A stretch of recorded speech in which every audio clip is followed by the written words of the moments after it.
Time out with Tim O. Open up your mind and let me in. Open up your mind and let me in.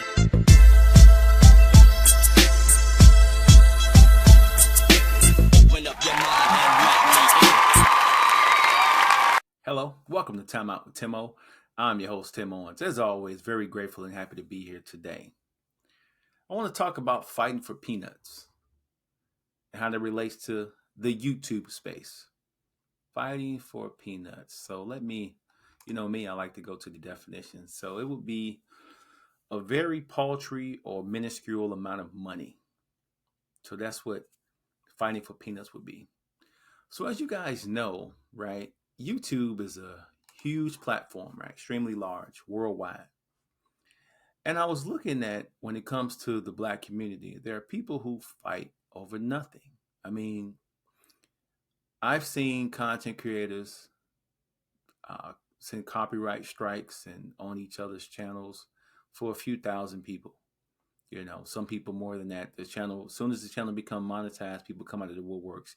Oh, you can't use my video for this. You can't use my song. Just fighting over nothing, right? Now, I know there are a few people on here that will give me an anecdotal answer.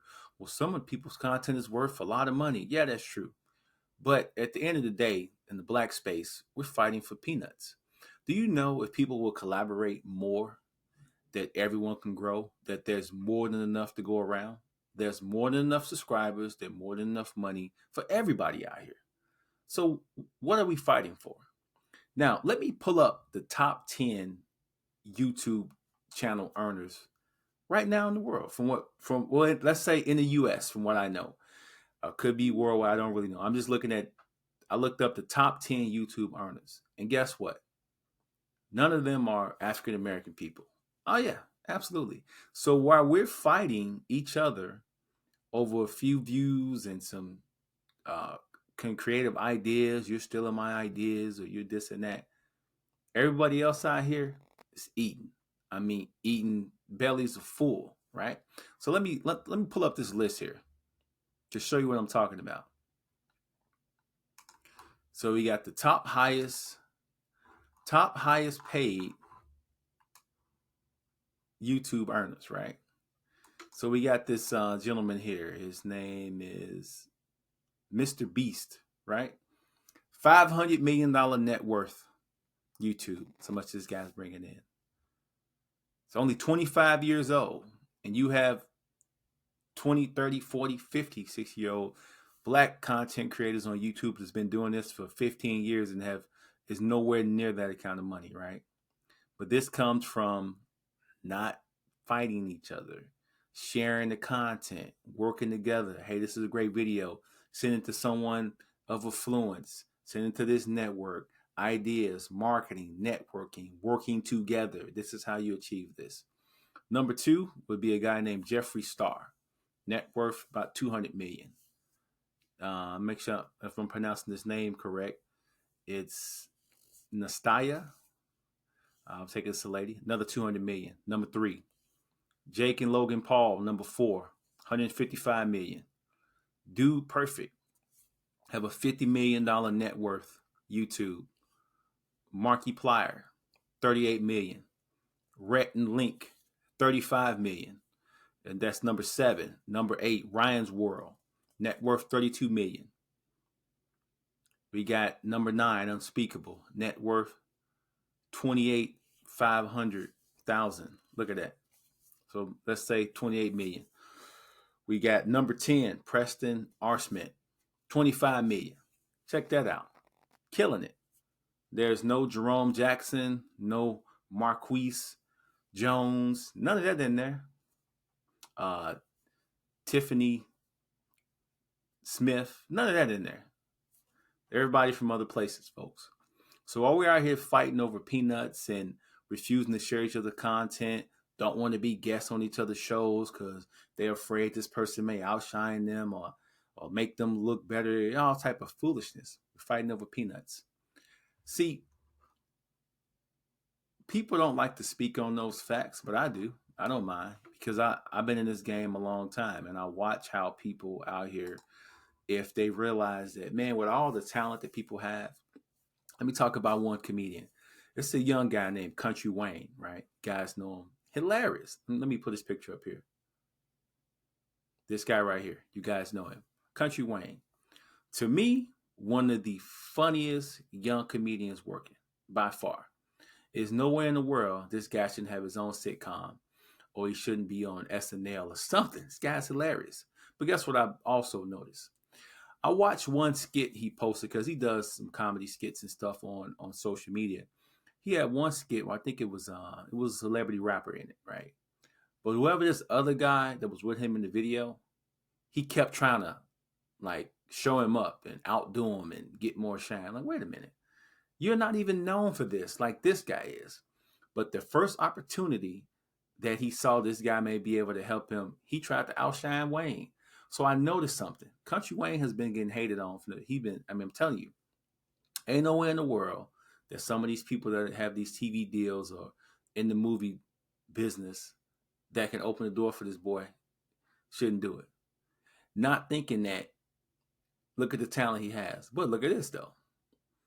But you look at when Justin Bieber was discovered, great artist. I love the guy, especially his conversion now in his life, things he's doing. But they put him on. They found him. They put him on. They saw.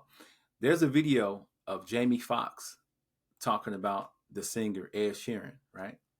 Let Ed Sheeran sleep on his couch. He talked about this. I don't think I ever heard Ed Sheeran mention anything about Jamie Foxx after what he did for him. You see, certain people help certain folks, but won't help Country Wayne, which I don't quite understand that.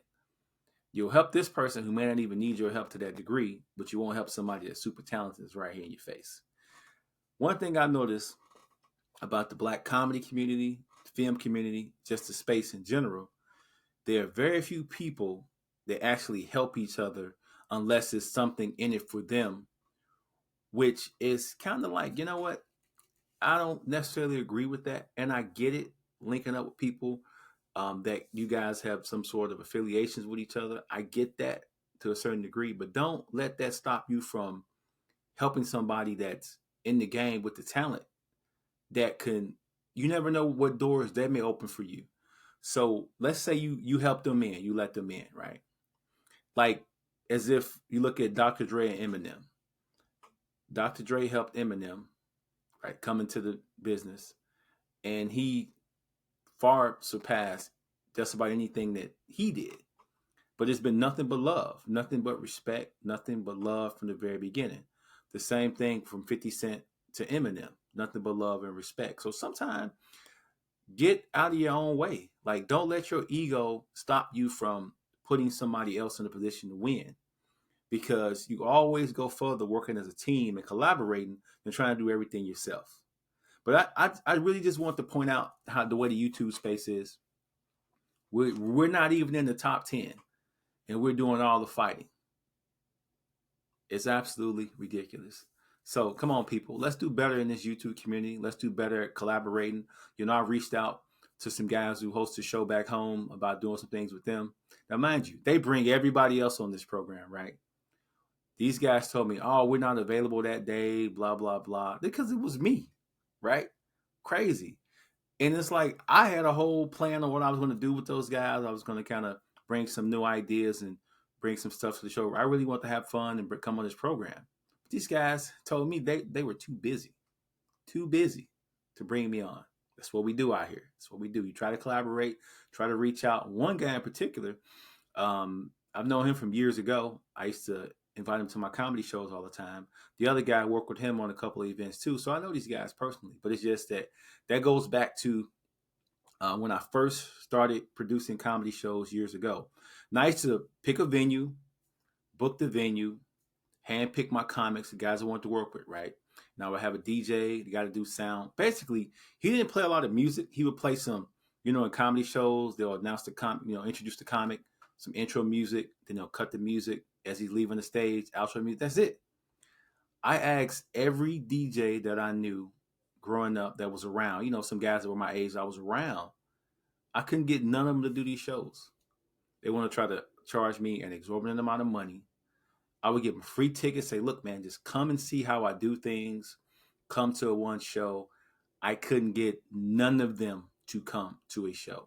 Not even, say something. Not only would they not come to do the sound, they would not even come to even check out a show to see how I did things. Now, I had one guy that I met who I didn't even know from, he didn't grow up with me. This is a guy who I met from somewhere else. He came in, took full advantage of the exposure that he received from my shows and my events. And he went on to further his career, became a very popular DJ, even bigger than what he was, but he took full advantage of it. So one person out of all those DJs I offered opportunities to, they all passed him up. But guess what? None of those guys are really doing anything now. But that guy who took advantage of the opportunities and collaborated with me, he's doing great. He's doing great. So, hope this video was able to help somebody out. Give them a little bit of insight. If you're thinking, small-minded, you're caught in this fighting over peanuts space, you want to come out of that. So think past that. Get out of that. Don't worry about it. Try to collaborate with people that's willing to work with you. It's going to take a little time, but they're out there. But try not to fall into that trap. All right? If you like the video, hit that like button. If you want to share it with someone else, if you feel like there's some good nuggets in here for people, please do so. As always, thank you for watching, and happy people do not cause problems. Peace. If everybody winning, who's losing? Man, who's losing? I'm trying to make it make sense. It's like it's so confusing. I see the pain in your eyes from all the lonely nights. I swear I know how I feel. It just don't feel right.